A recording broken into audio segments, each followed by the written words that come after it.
Hello everyone, I hope you all are well and good. So today I am back with chapter 2, class 8, Science, Microorganism, Friend and Foe, part 2. I hope you all have understood the previous part in which we discussed about microorganisms, their nature, their types and their habitat. Where do they live? So today we will learn and understand more about microorganisms. So, are you guys ready? I hope you all are ready with your books and notebooks. So, let's start with friendly microorganisms. Microorganisms who are farmers' friend or our friends are known as friendly microorganisms. Microorganisms like bacteria decomposes organic waste into manure and increases the fertility of the soil. Bacteria जैसे micro organism क्या करते हैं, जो हमारा organic waste होता है उसको किस में कन्वर्ट करते हैं, मैन्योर के अंदर. ओके, और फिर क्या करते हैं, सॉइल की फर्टिलिटी को इंक्रीज करते हैं. फॉर एग्जाम्पल, आपने वेजिटेबल पील्स, फ्रूट्स, फील्स आपने बाहर डाल दिए हैं. ओके, आप 2 दिन में देखेंगे, 1 दिन बाद देखेंगे कि जो पील्स थे वहाँ पे कोई भी पील्स अब नहीं है. तो वो पील्स कहाँ गए?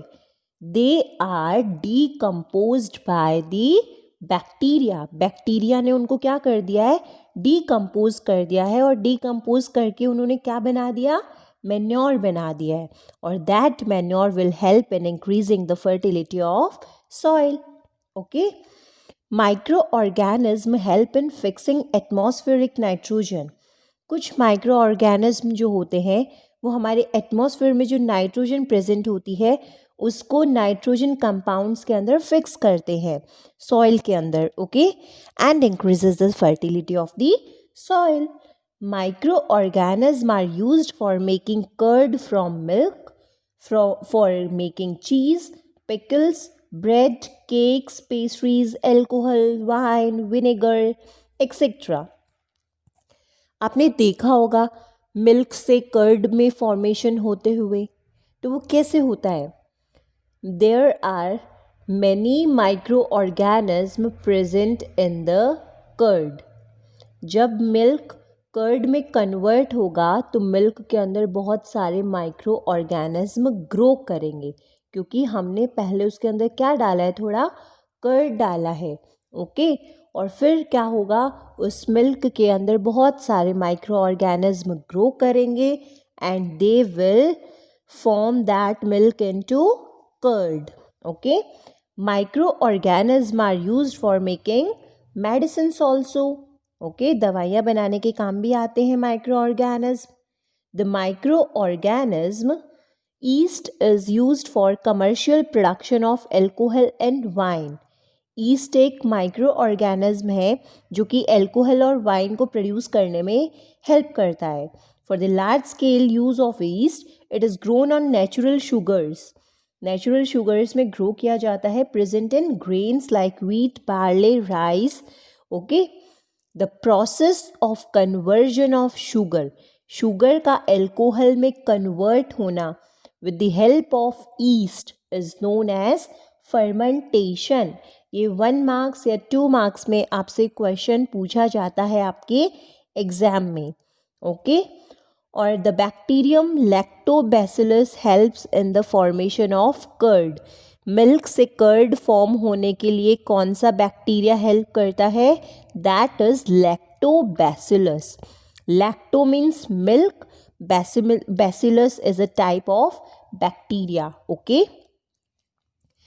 so streptomycin, tetracycline and erythromycin are some of the commonly used antibiotics. These are made from fungi and bacteria. ये क्या हैं, कुछ एंटीबायोटिक्स के नेम्स हैं जो कि किससे बनती हैं, फंजाई और बैक्टीरिया से बनती हैं. These days, antibiotics are mixed with the feed of livestock and to check microbial infection in animals. आजकल क्या होता है, जो ये एंटीबायोटिक्स होती हैं वो एनिमल्स को भी फीड करवाई जाती है उनके खाने में मिक्स करके. क्यों? ताकि उनसे हमें पता चलता रहे कि कोई माइक्रोबियल इन्फेक्शन है कि नहीं है. Several diseases such as cholera, tuberculosis, smallpox are prevented by vaccination. कुछ ये डिजीज़ हैं जो कि हम किससे क्योर कर सकते हैं, प्रिवेंट कर सकते हैं? वैक्सीनेशन से. Okay, so let's discuss one by one these points. Microbes in medicine, role of micro organism in medicine. आप सोच रहे होंगे भाई माइक्रो ऑर्गेनिज्म मेडिसिन में कैसे हेल्प करेंगे?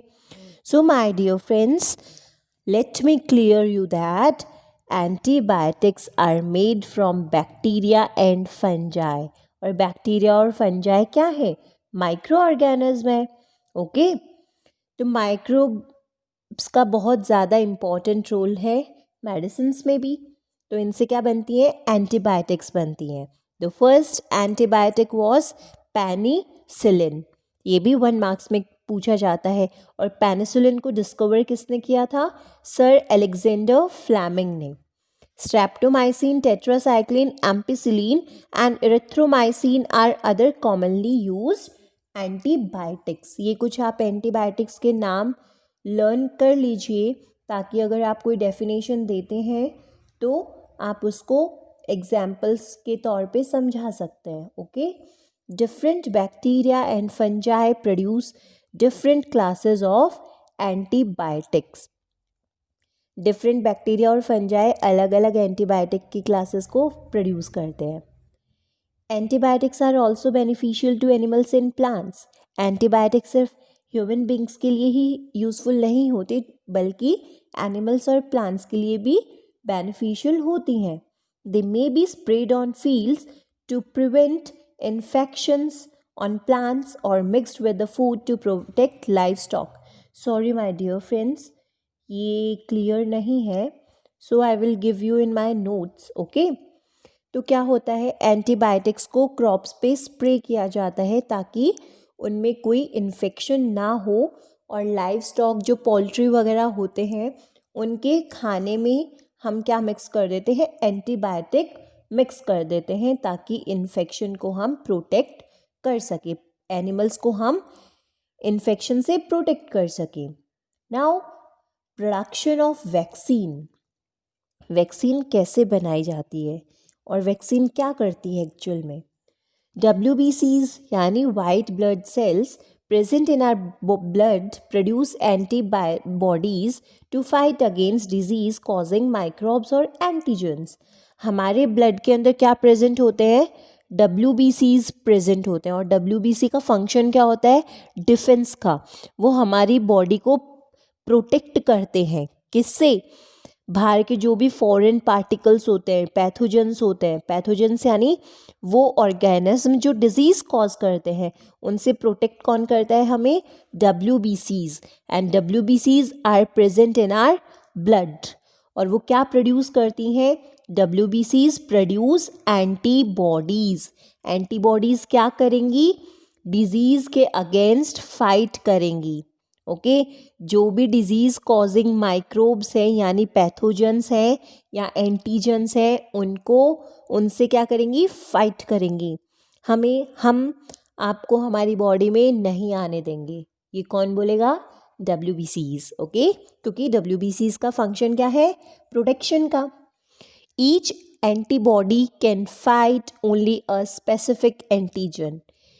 हर एक एंटीबॉडी एक स्पेसिफिक पैथोजन से ही क्या कर सकती है? फाइट कर सकती है. Okay, the speciality is that once an antibody is produced against an antigen, suppose कोई पैथोजन आया, डिजीज कॉजिंग एजेंट आया और उसके लिए हमारी बॉडी में क्या प्रोड्यूस हुआ? एंटीबॉडी प्रोड्यूस हो गया. It can be produce instantly at the time of another invasion by the same antigen. अगर वैसा ही सेम एक और एंटीजन आ जाए तो एंटीबॉडी क्या हो जाएगी? वही एंटीबॉडी क्या तो उसको हटा देगी, उससे फाइट करेगी, या अदर एंटीबॉडी उसके लिए प्रोड्यूस हो जाएगी. मतलब कहने का मतलब है एक ही एंटीबॉडी एक स्पेसिफिक एंटीजन के लिए होगी. एंटीबॉडी पे आके कौन जुड़ जाता है, एंटीजन, वो उसके ऊपर आके अटैक करेगा और एंटीबॉडी उसको अलाउ नहीं करेगी बॉडी में एंटर होने के लिए. Okay, the substance which is use to stimulate the production of antibodies and provide immunity to fight against several disease causing agents is called vaccine. Vaccine होता क्या है, वो सब्सटेंस जो एंटीबॉडीज़ के प्रोडक्शन को स्टिमुलेट करेगा और इम्यूनिटी प्रोवाइड करवाएगा ताकि डिजीज़ कॉजिंग एजेंट से वो फाइट कर सके. That is known as vaccine. Next are harmful micro organism. Harmful micro organism क्या होंगे, हमारे फो यानी हमारे दुश्मन जो हमें हार्म करेंगे, हमारी बॉडी को हार्म करेंगे. The micro organism that cause disease to human beings, animals and plants are known as pathogens. वो माइक्रो ऑर्गेनिज्म जो ह्यूमन बींग्स, एनिमल्स और प्लांट्स में बीमारी कॉज करेंगे उनको हम क्या बोलते हैं, pathogens. Pathogens enter into human body through the air while breathing. जब हम सांस लेते हैं तो हमारी बॉडी में पैथोजेंस एंटर करते हैं. द वाटर वाइल ड्रिंकिंग, जो पानी हम पीते हैं उसके अंदर बहुत सारे जर्म्स होते हैं और वो फिर हमारी बॉडी में एंटर कर जाते हैं. और द फूड वाइल ईटिंग, और जो हम खाना खा रहे हैं उसके अंदर भी बहुत सारे जर्म्स हो जाते हैं, तो हमारे खाने के दौरान हमारी बॉडी में उनकी एंट्री हो जाती है. Some pathogens are transmitted by direct contact with an infected person or carried through an animal. कुछ जो डिजीज़ कॉजिंग एजेंट्स होते हैं वो कैसे ट्रांसमिट होते हैं हमारी बॉडी में, क्या तो हम कोई इन्फेक्टेड पर्सन से हैंड शेक किए हैं, ओके, हमने उसके हम जब डायरेक्ट कांटेक्ट में आएंगे तो हम इन्फेक्टेड हो सकते हैं, हमारी बॉडी में पैथोजन एंटर कर सकता है. या फिर कोई एनिमल, सपोज हाउस फ्लाई होती है, वो इन्फेक्टेड पर्सन की बॉडी में बैठी है, उसकी बॉडी पे बैठी है और वो फिर एक हेल्दी पर्सन की बॉडी पे बैठेगी तो it will transmit that pathogen on the healthy body. Okay, the microbial disease that normally spread from an infected person to a healthy person through air, water, food और physical contact are known as communicable disease.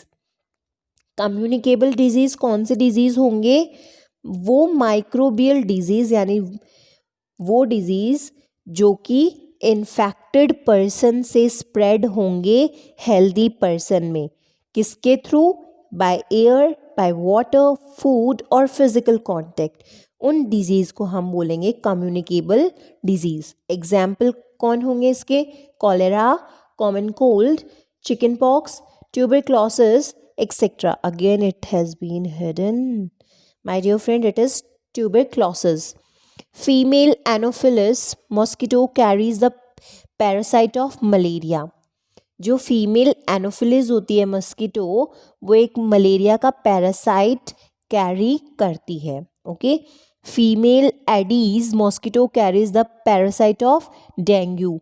और dengue का parasite कौन carry करती है, female aedes mosquito. अगर ये किसी को बाइट करते हैं तो वो पैरासाइट उसकी बॉडी में इंजेक्ट हो जाता है. ठीक है. Next are human diseases which we will study in our further video. I hope you all have understood these topics, and if you are having any doubt you may ask me in comment box.